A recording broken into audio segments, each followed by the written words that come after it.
Hello and welcome to Weapons and Warfare. For Straight Arrow News, I'm your host, Ryan Robertson. Just ahead on this week's episode, I go for a ride in the Parasim. And when you're ready, go ahead and pull that handle. Nice throw. Excellent.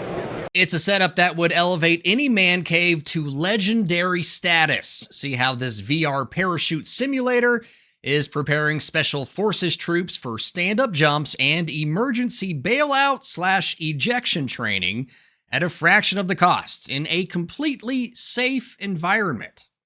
And we check in with the folks from Blue Halo to get the 411 on the Locust laser weapon system.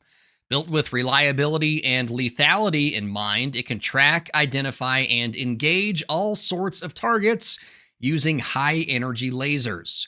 But we start with our debrief. While we were at this year's Modern Day Marine event, we met some Marines from 29 Palms Marine Base who were there to spread the word about some of the training opportunities available at the Marine Corps Air Ground Combat Center. But more than spreading the word, they offered a taste of the experience. So today, we're going to conduct an unclassified demonstration of the training capability that we are delivering. If you're new to the simulated training environment scene, the setup looks like a gamer's paradise. Interactive simulators offering the type of experience rarely available to the general public. It's part of a larger effort called Project Tripoli, and it combines live, virtual, and constructive training to prepare Marines for future conflicts. We leverage a lot of different emerging technologies as well as some more traditional training methods to bring people up from the most basic level of kind of tasks that they need to train to more complex collective training tasks where they're coming together. Lieutenant Colonel Jesse Addig is the Modeling and Simulation Officer for the Marine Air Ground Task Force Training Command. It's the Corps' primary training facility focused on enhancing the readiness of Marine Air Ground task forces.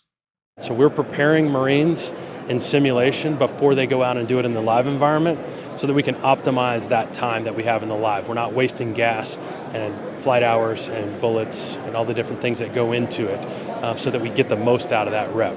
Colonel Addig says they think of the training like a team sport, where Marines build up their individual skill sets, then work in smaller groups, building up to going against potential adversaries, bringing units to 29 Palms throughout the year for different types of training exercises. We will run Marines through, some very basic stuff with a laptop type of configuration where they're practicing the process and the communication procedures for how they're going to communicate with one another. So they'll do that in a sterile type of environment. They're looking through a virtual environment. They can see what the enemy is going to look like. They can transmit on different doctrinal radio nets, but then they go out and do it in the live environment. Consisting of 16 components, Project Tripoli creates a complete and modern battlefield training environment. So you'll see elements of live, virtual, and constructive. Each one of those, we use those in different ways to maybe train specific part task capabilities, but then we'll composite them together in a more collective, distributed training environment to really achieve that team effect that we need to for that collective mission set that we really have to have the Marines prepared to do before they go out and go forward. Among the many reasons why the Marines value the ability to conduct virtual training, it allows units to put in the work out of sight of potential adversaries, possibly using reconnaissance satellites.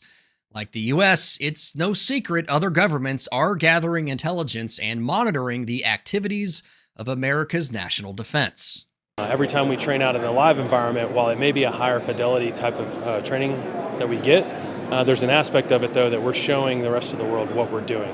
For those that might be thinking, virtual training is nice, but it's just a big video game where mistakes don't have any real consequences, Colonel Addig says they thought of that too.